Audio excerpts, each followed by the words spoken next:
The wind carried the scent of dust and dried corn husks through the narrow alleyways of the orphanage yard. At 22, Clara May Whitmore didn't belong among the children anymore, but she'd never really belonged anywhere. Raised within those cold brick walls since she was 5, Clara had learned early not to expect kindness, especially not from adults.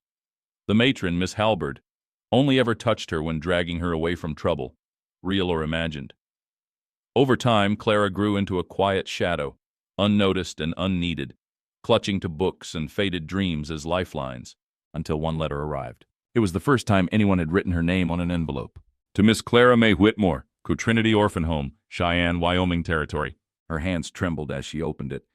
The paper was coarse, the handwriting firm yet uncertain, like someone unused to putting thoughts into words. No flowery phrases, no promises of love, just direct, honest words. Name's Elijah Wade. I run cattle near the Montana border. I ain't good with talk or town life, but I can offer shelter, food, a quiet place. Looking for a wife, not for show, for partnership, if you'd consider. That was it. No signature flourish, no photograph, just a man's truth, written plain. Clara read it 3 times that night, sitting on the edge of her narrow cot, fingers pressed to her lips. Could it really be a way out? Miss Halberd scoffed.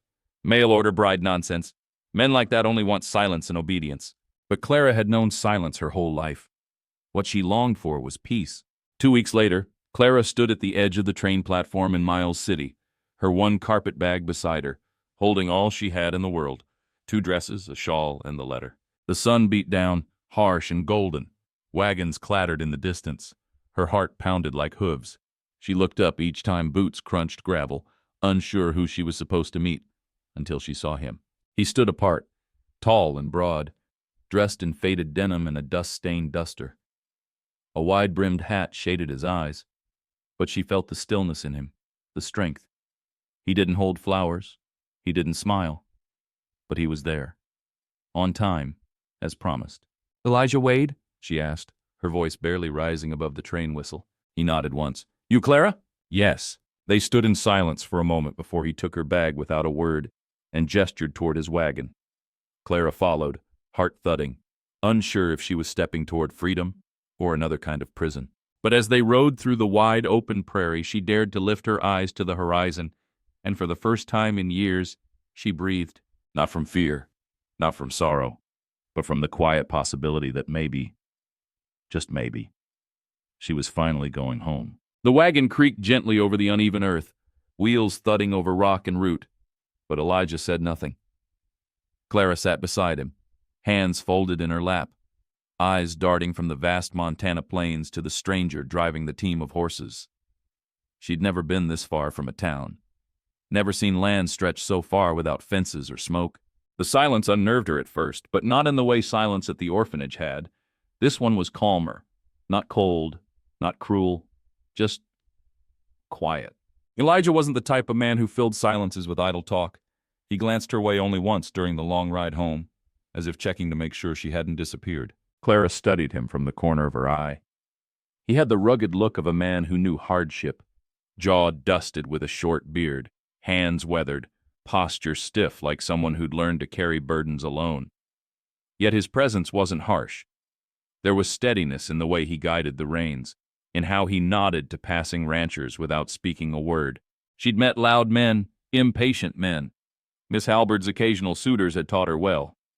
Elijah wasn't like them. He didn't demand, he didn't lecture, he just was. They arrived just before sunset.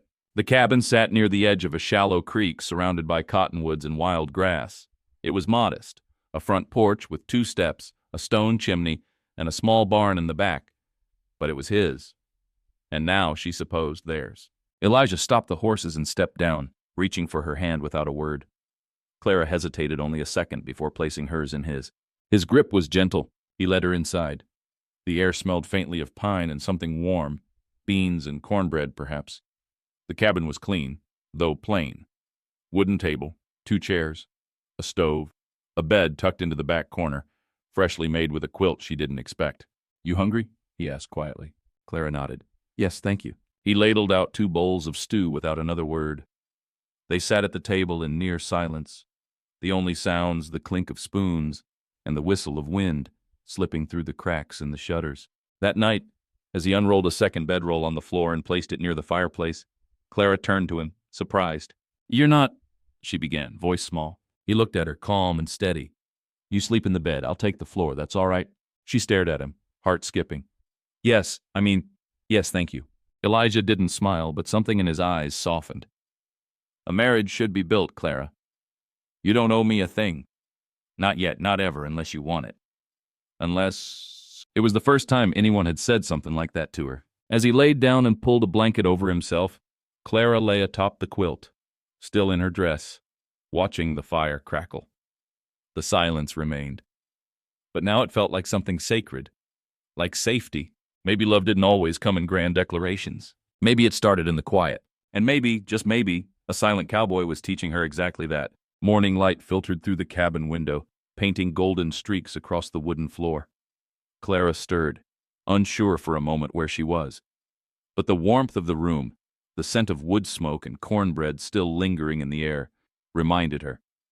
She wasn't in the orphanage anymore. She was Elijah Wade's bride. She found him already outside, feeding the horses with deliberate care. He didn't speak as she stepped onto the porch, but he nodded in acknowledgement. That simple gesture, she was learning, meant more than some men's speeches. "I'd like to help," she said quietly. Elijah looked at her for a long second, then handed her a pail of oats. "Start with this. Bella's the gray mare. Don't let Duke nudge you, he's pushy. Clara smiled a little. It was the most he'd said in a day. The first week passed in steady rhythm. Clara cleaned the cabin, cooked simple meals, and walked to the creek each evening, where she'd sit with her feet in the cool water and try to let her shoulders relax. She didn't speak much. Elijah spoke even less. But they moved around each other without tension. Each small kindness added up. He carved a stool so she wouldn't have to kneel when scrubbing. He picked wild berries and left them in a tin cup by her seat. And when he caught her weeping quietly one night by the fire, not from pain, just the strange weight of safety, he said nothing. Just slid his blanket closer, sat nearby, and stared into the flames with her. No questions, no judgment, only presence. One afternoon, while Clara was rinsing laundry in the creek, she heard Elijah's voice behind her, clear and low. "I wasn't always this quiet, you know." She turned, startled. He stood on the bank, arms crossed, eyes distant. "I used to talk plenty, before the war." His gaze dropped. "Before my brother didn't come home." She didn't say anything, just waited. "I figured talking didn't help much. Listening did more." Clara rose, drying her hands. "That makes two of us." They stood there, quiet, the sound of the creek weaving between them like a soft thread. Elijah met her eyes. "I want this to be a home for you, not just shelter." Clara swallowed. "It's more than I've ever had." That night she placed a small cup of blackberry jam beside his plate. "I thought maybe you missed sweet things," she said. Elijah's lips twitched, the closest thing to a smile she'd seen. "Maybe I do," he said softly. As they ate by lamplight, no longer two strangers but something in between, Clara began to believe in the slow blooming of love, the kind that didn't rush or demand but built itself up like a fire from careful kindling. And for the first time in her life, she found herself hoping. The days grew warmer as spring deepened into early summer. The prairie grass turned lush, and the cattle grazed farther from the cabin. Clara rose each morning before the sun, tying back her hair with a worn ribbon and helping Elijah with the chores, feeding chickens, checking the fences, boiling coffee before dawn fully broke. They worked side by side without needing many words. A glance, a nod, occasionally a chuckle, when Duke the horse tried stealing a carrot from her apron. It wasn't romance the way storybooks told it, but it was something better, something real, steady, honest, and fragile. One evening, as they shared a quiet supper on the porch, Clara asked a question she had been carrying for days. "Elijah, have you done this before?" He paused mid-chew. "Been married?" he asked. She nodded. He leaned back in his wooden chair, gaze fixed on the sky. "No." Clara folded her hands in her lap. "I haven't either, but sometimes I feel like I've already lived 1,000 years. Elijah turned to her, eyes gentler than she'd ever seen. "You don't have to be anything here, Clara. Not old, not wise, not strong." He paused. "You just have to be you. That's enough." No one had ever said that to her before. That same night, clouds rolled in from the west, thick, dark, and full of threat. By midnight, a windstorm howled through the land like a pack of wolves. Shutters banged, the roof creaked, trees bent under the strain. Clara sat up in bed, heart thudding, fear curling in her chest like it had when she was a child listening to thunder through the orphanage walls.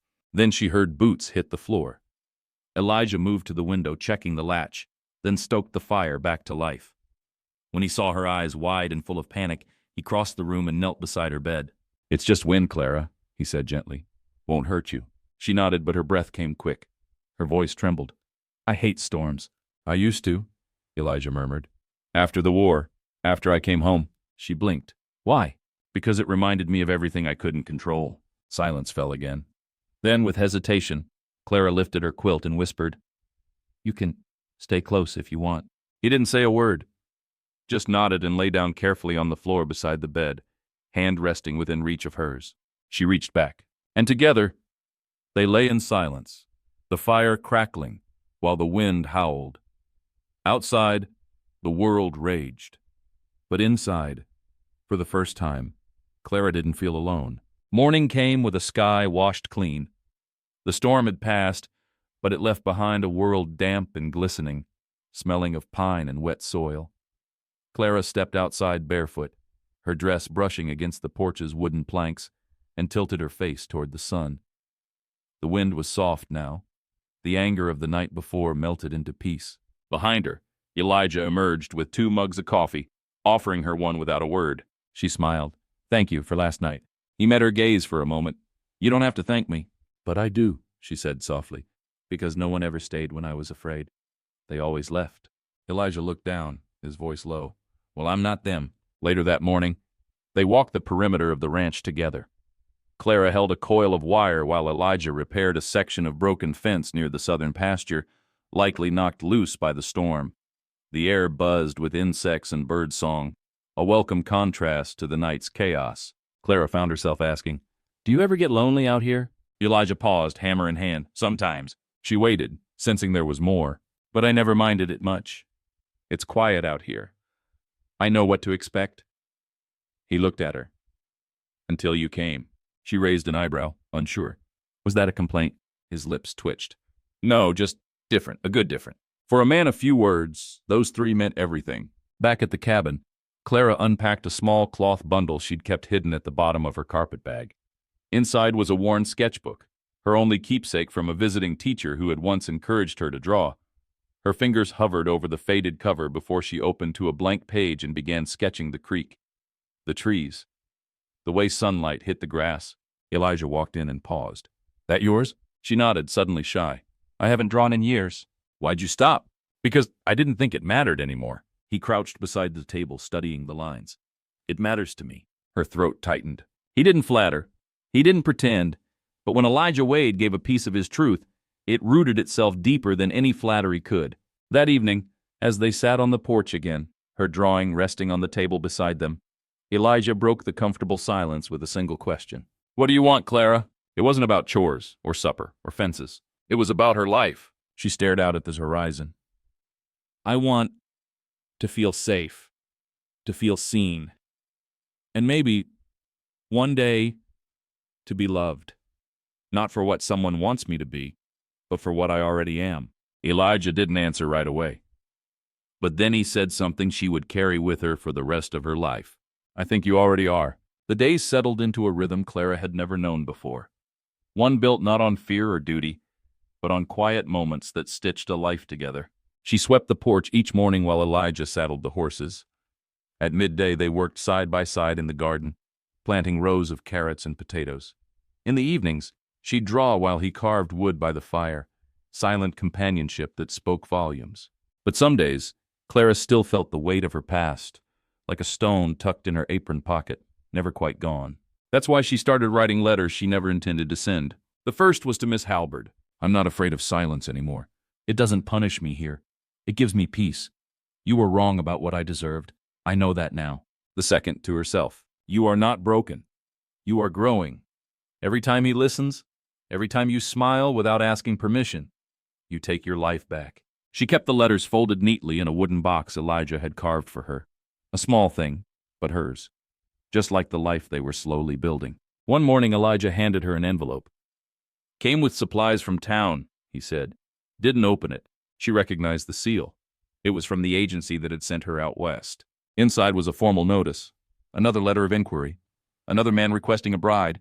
Her hands trembled. Elijah watched her closely. You don't have to go, he said softly. Even if this, whatever we are, ain't what you expected. Clara met his gaze. Do you want me to stay? He didn't speak right away. Instead, he reached for something behind him, a small, smoothed stone from the creek. He placed it in her palm. I picked this up the day you arrived, he said. Figured, if you stayed, I'd give it to you. If not, I'd let the river take it back. She looked down at the stone, simple, warm from his hand. I'm not going anywhere, she whispered. That night, as the sun dipped behind the hills and the world turned gold, Elijah finally broke his usual silence.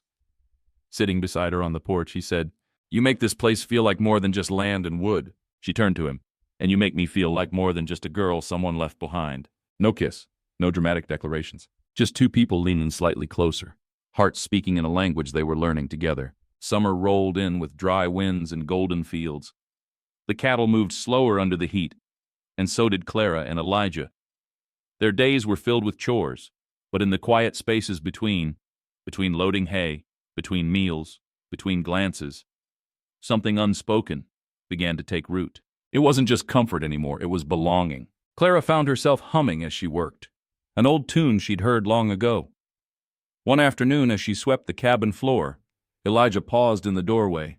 That song, he said. Where'd you learn it? She stopped, a little embarrassed. I don't remember, it just stayed with me. He stepped closer. My mother used to hum it too. Their eyes met, and Clara felt it again, that deep, wordless thread between them. Shared loss, shared silence, now shared melody. Later that week, they took the wagon to town for supplies. It was Clara's first time back among strangers since her arrival. She kept close to Elijah, her arm brushing his as they walked the dusty main street. Townsfolk looked curiously, some with judgment, others with polite nods. A young woman in the general store whispered, That her? The one he sent for? Clara heard but didn't flinch. Elijah didn't speak until they were alone again, loading the wagon. You don't owe them anything, he said flatly. I know, she replied. But as they rode back toward the hills, she looked over and said softly, Thank you for standing beside me. Elijah tipped his hat low, always. That night, he built a small shelf above the hearth, just for her sketchbook, her folded letters, and the carved wooden box. A simple thing, but it meant more than words could capture. You made space for me, she whispered, brushing her fingers over the edge. I didn't just make it, he said. I needed it. The quiet between them turned warm. Later, as Clara stood at the door brushing her hair in the moonlight, Elijah appeared behind her, holding a shawl. You'll catch cold, he murmured, wrapping it around her shoulders. Clara turned, her voice low. You keep doing that. What? Taking care of me, without trying to own me. He looked at her long, then said, That's how love should be, ain't it? Her breath caught. She wasn't sure if she was falling in love or simply realizing that she already had. A dry spell settled over the land in August. The creek near the cabin thinned to a quiet trickle, and the grass turned brittle underfoot. Elijah watched the sky each evening, eyes narrowed, wary of lightning that might strike the bone-dry fields. Clara could feel it too, the tension in the air, like something waiting to break. Despite the weather, life at the ranch continued. Clara had taken to drawing the ranch animals, Bella, Duke, the hens, and Elijah had started carving her favorite sketches into little keepsakes. A tiny wooden mare now sat on the shelf next to her letters. But with the heat came restlessness, and with restlessness came memories. One evening, Clara sat outside alone as the wind picked up, tossing dry leaves along the dirt path. She clutched a letter she'd written weeks before, to her younger self. You were never weak for wanting to be loved. You were never wrong to dream of a home. You were just waiting for the right soil to grow in. Elijah found her there, eyes glistening, fingers tight around the folded paper. Bad day? He asked quietly. She nodded. Just remembering too much. He sat beside her, not asking what or why, just letting the silence hold them. Then after a while he said, I remember too, more than I let on. Clara turned to him. What do you mean? He hesitated. Then for the first time he told her. My pa wasn't kind, Elijah said, voice rough with old pain. Taught me to work, not to feel. My brother Jesse took most of the beatings. Always stepped between us. When he enlisted, he said it'd be better than home. Clara's breath caught. Did he come back? No, Elijah said simply. And I never forgave myself for letting him leave alone. He turned his face away, ashamed. That's why I stayed out here. Figured if I kept quiet, if I worked hard enough, maybe the ghosts wouldn't follow. Clara reached for his hand. But they do. He nodded. And yet you're still here, she whispered. Still good. Still kind. Elijah's fingers tightened around hers. Because you reminded me how. That night, the wind picked up stronger than before. Thunder rumbled low across the plains. Clara woke to the smell of smoke, faint, but sharp. Elijah, she called out, rushing to the window. He was already outside, dousing the edges of the barn with water. It's west of us, he shouted. Brush fire. Might pass us if the wind shifts. Clara didn't hesitate. She pulled her boots on, grabbed buckets, and ran to join him. Together they worked until dawn. Sweat, soot, and urgency blending with fear. But as the first light broke over the horizon, the wind finally calmed. Finally. The fire hadn't reached them. By morning, Elijah sat on the porch steps, head in his hands. Clara approached slowly and wrapped a damp cloth around his neck. We made it, she whispered. He looked up, eyes rimmed with smoke and fatigue. No, he said, voice hoarse. You made me fight. She smiled, kneeling beside him. Then let's keep fighting, Elijah, together. The fire had left a haze over the land, but not in their hearts. If anything, something had been burned away between them. Fear, hesitation, or maybe just the last remnants of the walls they'd both built to survive. In the days that followed, Clara noticed the way Elijah watched her more openly. His touches lingered longer, passing her a cup, brushing dust from her shoulder, helping her climb down from the wagon. Nothing rushed, nothing assumed. But something had shifted, and she felt it too, not as panic, not as trembling hope, but as warmth, steady and sure, like sun rising behind the hills. One afternoon, as they hauled dried laundry from the line, Elijah asked, You ever been to a barn dance? Clara blinked at him. A what? He chuckled. A real chuckle, gravelly and rare. A dance. You know, music, foot stomping, pie, whole town pretending to forget their troubles for one night. She smiled. No, closest I ever got was watching the older girls waltz in the mirror. Elijah nodded thoughtfully, then looked out at the open yard. What if we made our own? Our own dance? No crowd, no music unless you hum it, just us. Clara stared at him, heart stumbling a little. You'd dance? He stood, brushing off his hands. For you? I'd try. That evening, under the big Montana sky, with stars spilling across the heavens and the air still warm from summer's breath, Clara stepped barefoot into Elijah's arms. He held her awkwardly at first, one hand on her back, the other hovering like he didn't trust himself to touch her too gently. But she leaned in, guiding him with a smile and a whispered, It's just walking, slow and together. They turned in lazy circles near the porch, her cheek resting lightly against his shoulder, his breath catching every time her fingers traced the back of his hand. He murmured, Can't remember the last time I held someone this close. She looked up at him, eyes bright. Then remember this. They danced until their shadows grew long, until silence became music, until Elijah stopped, cupped her cheek in his rough palm, and simply said, Clara, I don't know how to say it right. She touched his chest over his heart. Then don't say it, just feel it. And in that moment, under the stars and without any promises spoken aloud, she knew. He loved her, and she loved him back, not because he rescued her, not because he needed her, but because in each other, they had found the kind of love that grew slowly, deeply, like roots under dry soil, waiting for rain. The next morning came slow and golden, the air cooler now, hinting that autumn wasn't far off. Clara woke to the scent of cinnamon. Elijah, it turned out, had tried his hand at baking. The biscuits were lopsided and slightly burned on the bottom, but she ate two with a smile anyway. I like a man who can cook, she teased. He raised an eyebrow. I like a woman who pretends not to notice my mistakes. They shared a quiet laugh, the kind that comes easy when two people trust one another. Later that day, Elijah disappeared into the barn for hours. Clara called once, but he only responded, Almost done. She thought nothing of it, until that evening, when he led her by the hand to the side of the cabin. I made you something, he said. There, beneath the kitchen window, he had nailed a polished wooden plaque into the wall, carved into the center, careful and steady, each letter shaped with quiet purpose, was her name. Clara May Wade. She stood frozen, tears already rising. I thought maybe you'd want to keep Whitmore, he said quickly. Or maybe not take mine at all, but I figured if there was even a chance you'd stay. I am staying, she whispered. He looked at her. Then let it be yours too. Clara traced the carving with trembling fingers. No one's ever written my name like that before, like it mattered. It does, he said, to me. That night, she packed away her sketchbook and letters and placed the wooden box on the new shelf above the hearth. She paused, then added something else to it, a simple scrap of paper with one line. "You are loved, not because you're perfect, but because you stayed." Elijah watched her from across the room. "You feel at home now?" he asked. She nodded. "For the first time in my life." They sat on the porch again, watching a pale moon rise over the fields. The cattle were quiet, the land resting after its long season. Elijah wrapped a blanket around her shoulders and leaned against the post beside her. "Do you regret it?" she asked softly. "What?" "Writing that letter, asking for a stranger." He was quiet for a long time. Then, "Every night I thank God I did." Clara smiled. "Even if I can't make biscuits half as good as yours?" He nudged her shoulder with his. "We'll work on that."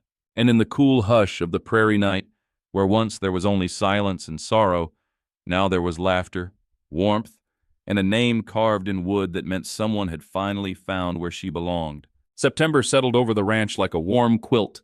Golden light, crisp mornings, and the slow turning of leaves from green to amber. The fields whispered with the rustle of wind through tall grass, and Clara found herself rising earlier each day, eager to gather what the summer had given them. Together she and Elijah brought in the last of the garden, squash, beans, potatoes, and burlap sacks. He built her a drying rack for herbs. She sewed new curtains for the front windows.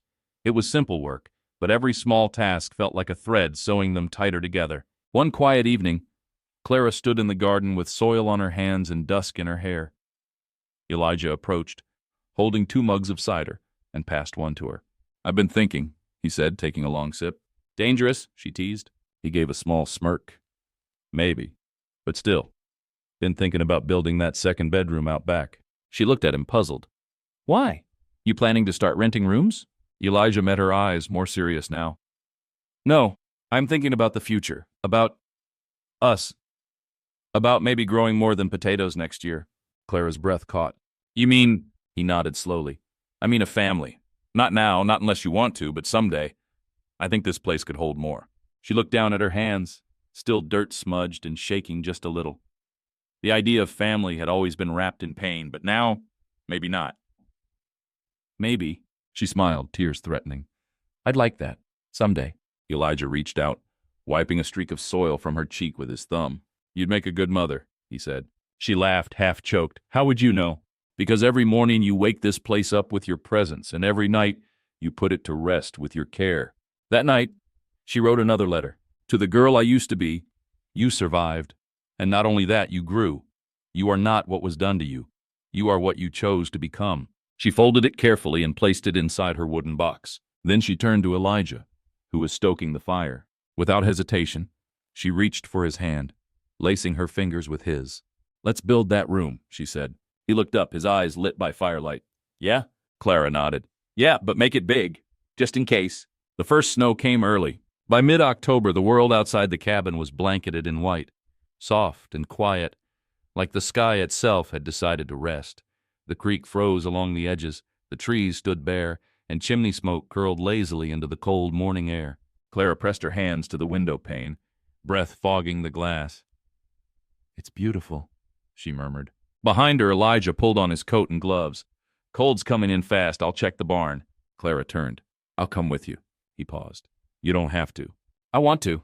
And so, side by side, they stepped out into the snow, boots crunching beneath them, the world hushed and glimmering. Inside the barn, the horses nickered softly.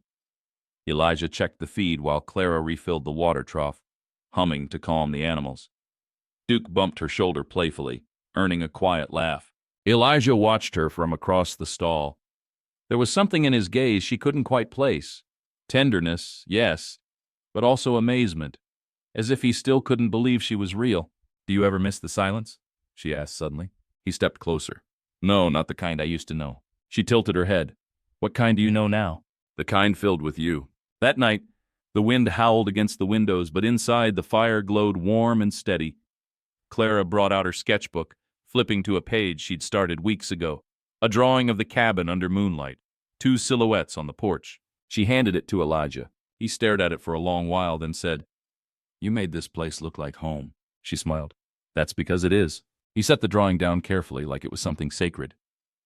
"I've been meaning to ask you something," he said. Her heart skipped. He stood, walked to the shelf above the hearth, and retrieved a small wooden box she hadn't seen before. Inside a ring, not store-bought, not gold, but hand-carved from polished walnut, simple and smooth, made by the same hands that built the shelves and carved her name into the cabin wall. "I know we already said vows without saying them," he began, "but I want to ask you proper." He knelt, awkward but sincere. "Clara May Whitmore, would you let me be your husband in name as well as heart?" Her answer came without pause. Yes. Outside, the snow kept falling. Inside, two souls, once silent and scarred, found warmth not from the fire, but from each other. And for the first time in either of their lives, they felt whole. They were married on a Sunday morning, just before the frost set in for good. No preacher, no church pews, no lace veil or town gossip, just the prairie, the sky, and two voices saying simple words they'd already been living for months. Elijah built a small arch from fallen branches, adorned it with dried wildflowers Clara had gathered in August. She wore her best dress, plain blue cotton with a mended hem, and he wore the same shirt he'd worn the day they met at the train station. There were no guests, no music, but when Elijah took her hands in his and said, "I choose you, Clara May," the wind held its breath. And when she said, "I choose you, Elijah Wade," the earth seemed to steady beneath their feet. Afterward, they shared a slice of honey cake and 2 mugs of cider on the porch, the snow gently beginning to fall again. Clara leaned her head against Elijah's shoulder. "Guess we're official now," she whispered. "You were mine long before a ring ever touched your finger," he replied. She smiled. "And you've always been mine.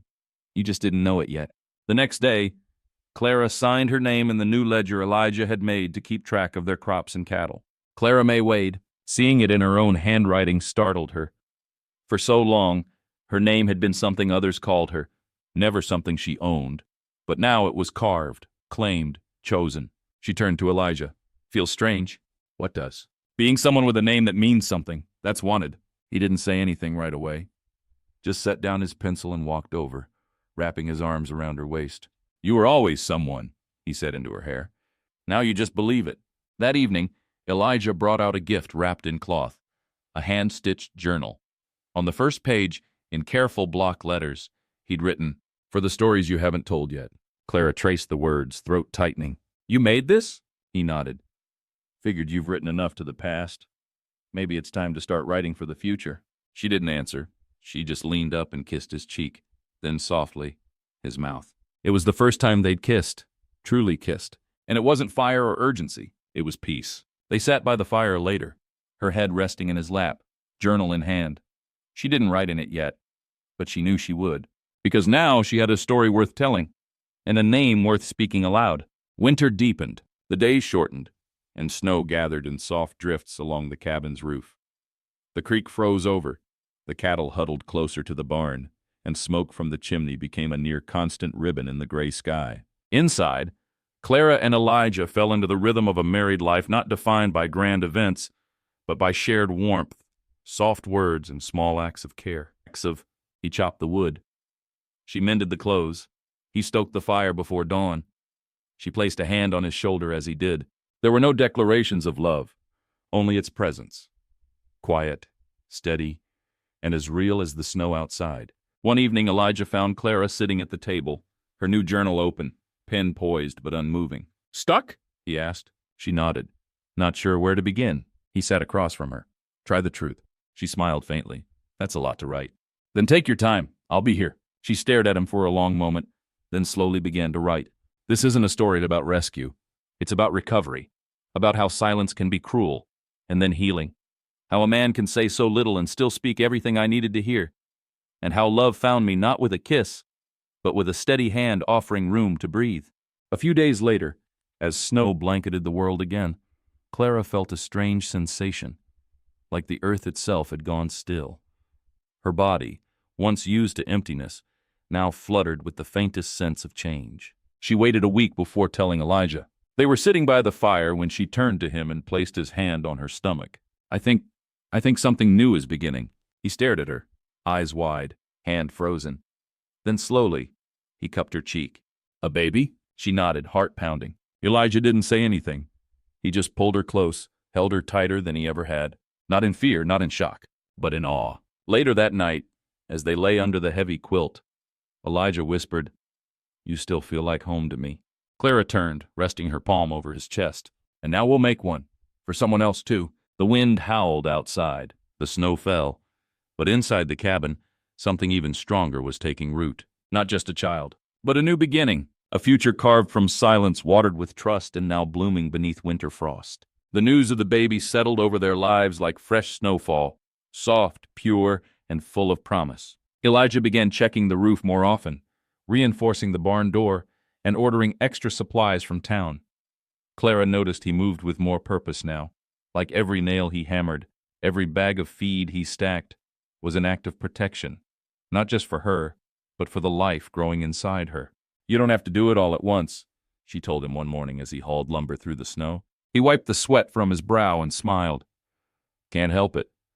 Never had something this worth preparing for." As the weeks passed, Clara's world slowed down.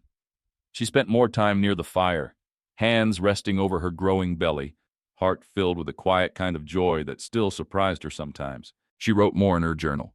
Reflections, hopes, memories she wanted her child to one day read. "You are not just ours. You are the proof that love can outgrow silence, and that healing is slow, but real." Sometimes she read aloud to Elijah, short passages or half-written letters, and he'd listen without interrupting, just gently brushing his thumb over her knuckles while she spoke. One snowy afternoon, Clara asked, "Were you scared when I told you?" He didn't pretend otherwise. "Yeah, terrified. But you didn't show it." "I didn't want you to feel alone in it. I know what that kind of fear feels like." Clara reached for his hand. "And now?" Elijah looked at her belly, then at her. "Now I can't imagine anything more right." One evening, she asked if he'd help her build a cradle. "I could," he said, "but I'd rather build it with you." So they did, slowly, carefully, with sanding and shaping and quiet conversation. Clara chose the design. Elijah taught her how to use the tools. Each joint was crafted with intention, each moment a memory already forming. When it was done, Elijah etched a line beneath the curve of the headboard. "For the one who made us whole." Clara ran her fingers over it, heart swelling. "This child's never going to question if they're loved," she whispered. "No," Elijah said, pulling her into his arms. "They'll feel it, just like I do." That night, as snow fell gently outside, and the cradle rocked ever so slightly beside the fire, Clara rested her head against Elijah's chest and listened, not to words, but to the steady rhythm of his heart, the same rhythm she had come to trust, the same rhythm their child would one day hear. And in that quiet she smiled, because she knew the sound of love now. And it had never been louder. The snow began to melt earlier than expected that year. By mid-March, tiny blades of green pushed up through the thawing soil, and the creek, long frozen, murmured with new life again. Birds returned to the trees near the cabin, and Clara began opening the windows during the warmer afternoons, letting the scent of earth and pine fill their home. Her belly had grown round and firm. Every movement, every soft flutter beneath her ribs, was a reminder that life didn't just continue. It renewed. Elijah had become more attentive than ever. He built a bench for her outside the front porch, just high enough that she didn't have to strain to sit. He kept a kettle warm on the stove all day, and though he still didn't speak often, his quiet acts of care said what words never could. One morning, he found Clara standing near the cradle, hands resting on her back. He stepped behind her and gently wrapped his arms around her middle, resting his chin on her shoulder. "You thinking about what to name 'em?" he asked. She nodded. "I was hoping we could choose together." He grinned. "Well, we already made the child together. Naming seems fair." They spent the next few days making lists, writing names in the back of her journal, crossing out and circling others. Boys, girls, old family names, words they simply liked the sound of. Then one night, as they sat on the porch and watched the sky darken, Clara leaned against him and said, "You ever notice how much your silence speaks?" Elijah looked at her, curious. "What do you mean?" "You never rush me, never crowd me. You let me be me. That's something no one ever gave me before." He took her hand. "That's 'cause I didn't marry what I wanted to change. I married the one I hoped would stay." Her breath caught, and for a moment the child inside her kicked, strong, sure, as if echoing the truth of those words. One night a soft rain came, tapping gently on the roof. Clara couldn't sleep. She stood at the window, watching droplets race down the glass, one hand cradling her belly, the other resting on the sill. Elijah stirred behind her. "You all right?" She turned, smiling. "I think spring's here." He rose, crossed the room and placed a hand beside hers. Feels like it. Then she looked up at him, eyes glowing in the low light. Do you ever think maybe we were our own kind of spring after everything we'd survived? He kissed her forehead, voice quiet. No, I know we are. As dawn broke, Clara took out her journal and wrote one line across the top of a new page. Our child will be born into love, not the kind that shouts, but the kind that stays. It happened just after midnight. The sky outside was dark and heavy with stars, the prairie sleeping under a thin veil of spring mist. Inside the cabin, a candle flickered weakly on the bedside table. The cradle stood ready by the fire, and Clara gripped the edge of the bed, her breath coming in shallow waves. Elijah, she whispered, voice trembling. It's time. He was already beside her, boots barely laced, heart pounding so hard she could hear it without touching him. But his face, calm, steady, exactly as she needed it to be. I've got you, he said softly. You're not doing this alone. Hours passed in quiet urgency. No midwife, no doctors, just a basin of warm water, steady hands, and the fierce determination of a woman who had lived through storms far crueler than this. Clara cried out once, then twice, more from fear than pain. Elijah never left her side. He wiped her brow, held her hand, spoke just enough. You're strong. I'm right here. Breathe with me. And when the final cry split the room, not from Clara, but from the new life they'd waited months to meet, everything stilled. A baby, tiny, red-faced, angry at being born, but alive. Elijah held the child in trembling hands, eyes wide with awe. It's a girl, he whispered, voice catching. Clara, exhausted and tear-stained, reached out. Elijah placed their daughter into her arms. The baby blinked, then settled as Clara drew her close. She's perfect, Clara said. Absolutely perfect. Later, as dawn painted the sky in soft blues and golds, Elijah sat on the edge of the bed, one arm around Clara, the other supporting the sleeping bundle wrapped in flannel. You still want the name we circled? He asked. Clara nodded. Juniper. He smiled. Strong, quiet, just like her mama. They rocked her slowly, the cradle creaking gently nearby. The cabin smelled of new wood, fresh air, and something sacred. Home. Reborn again. And in that stillness, Elijah leaned in and whispered, more to the baby than to anyone else. You weren't just born into this world, little one. You were born into love. Clara added one last line to her journal that morning. Her first cry was the sound of a future we never dared dream, but now hold in our arms. Spring arrived in full bloom the week after Juniper's birth. The hillsides turned green, the wildflowers returned in bursts of color, and birdsong once again filled the air outside the cabin. Life in all its stubborn beauty surrounded them, and now it also cooed in a cradle near the fire. Clara moved gently, but with new strength. Motherhood hadn't dulled her. It had deepened her. Her hands were steadier, her voice warmer, her gaze filled with something more than hope, purpose. Elijah watched her with quiet reverence, as if still in awe that such a soul had chosen to build a life beside him. You're different, he said one morning as she rocked Juniper beneath the open window. Clara looked up, curious. How so? Like the sun looks different after a storm. Familiar but more earned. She smiled, resting her cheek against the baby's head. Maybe love changes how we shine. Their days took on new rhythm. Clara hummed lullabies while kneading bread dough. Elijah chopped wood with one ear tuned to the baby's cries. At night, they took turns rising when Juniper stirred. Though more often than not, Elijah would already be awake, watching the cradle in the low light. You ever sleep? Clara teased once. Not much, he admitted. Not since I found something worth staying awake for. One afternoon, Elijah brought home something wrapped in burlap, an old rocking chair he'd traded for in town. It creaked with history and character, and Clara loved it instantly. He carried it to the porch and set it in the sun. I figured this is where she'll learn the sky, he said, placing Juniper in her arms, and where you'll teach her how to be strong without raising your voice. Clara sat and began to rock, the baby sighing contentedly. Elijah? Do you ever think about what you missed out on before this? He stood quietly for a moment, then said, Not anymore. She looked up. Because everything I needed, he added, was waiting for me in one train station, and a pair of tired eyes that didn't give up. That night, as the fire crackled and Juniper slept soundly between them, Clara added another page to her journal. I once thought silence was the absence of love, but now I know real love rests in the quiet. It listens, it holds, it stays. Summer came back with the sound of bees in the lavender patch and the steady rhythm of ranch life resuming its pace, but now everything was different. Richer, Clara thought, because the world no longer moved around her. It moved with her. Juniper grew strong and curious. Her tiny fists reached for everything. Elijah's hat, Clara's hair, the lace curtains fluttering by the window. She giggled when Duke the horse snorted nearby and kicked with delight whenever Elijah held her up to see the chickens. "She's fearless," Clara said one morning as Elijah bounced the baby gently on his knee. "She gets that from you," he replied. Clara found herself creating again, not just drawings, but things she'd once only dreamed of.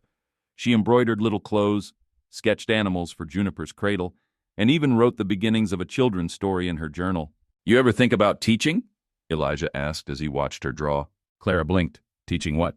He shrugged. "Whatever's in that head of yours.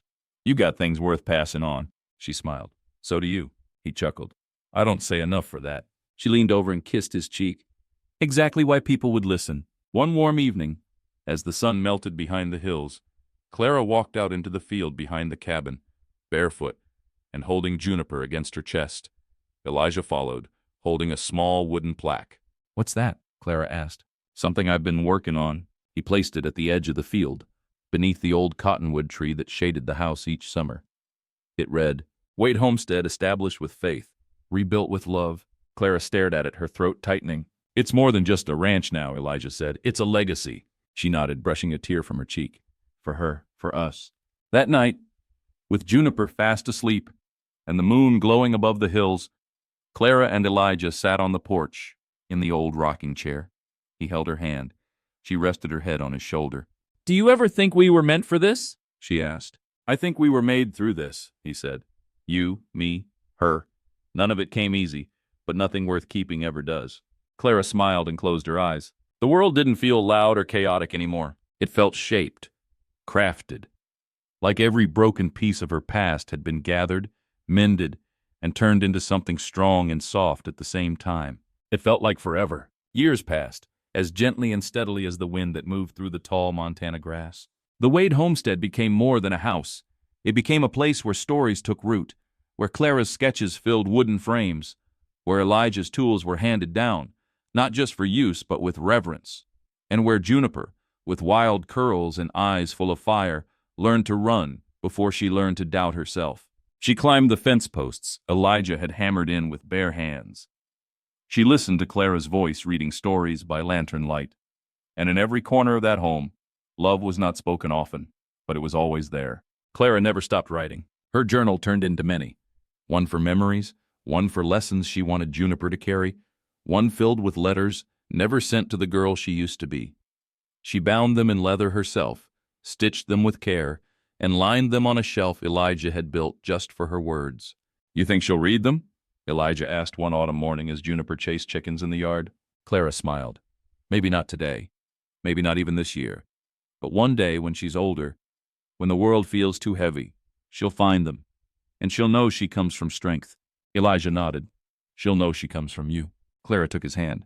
"From us." On Juniper's 6th birthday, they planted a new tree beside the old cottonwood. Her tree, they told her. Something that would grow as she did. She chose the spot herself, just where the morning sun hit first. Elijah carved her initials into the trunk after the first bloom. C-M-E-G. 3 sets of letters that told one story. Time moved on. Gray touched Elijah's temples. Clara's hands grew slower, but never less certain. Juniper began asking harder questions, and both her parents always answered with honesty. Not perfect, not polished, but real. One evening, as the sun dipped below the golden prairie, Juniper crawled into Clara's lap and asked, "Mama, how do you know when you're really loved?" Clara held her for a long moment, then whispered, "When someone stays, not because they have to, but because you make the world better just by being in it." Juniper thought for a while, then nodded. "Like you and Daddy." "Exactly," Clara whispered, pressing a kiss to her forehead. Later that night, Clara stepped out onto the porch alone for a moment. The air was cool, the stars as familiar as her own breath. Elijah joined her, a blanket draped over his shoulders. "You still write?" he asked. "Every day," he smiled. "What's today's thought?" Clara turned to him, her voice steady, soft, and full of everything they had lived through. "I once thought love would come like lightning, but I was wrong. It came like dawn, quiet, patient, and certain. and it stayed.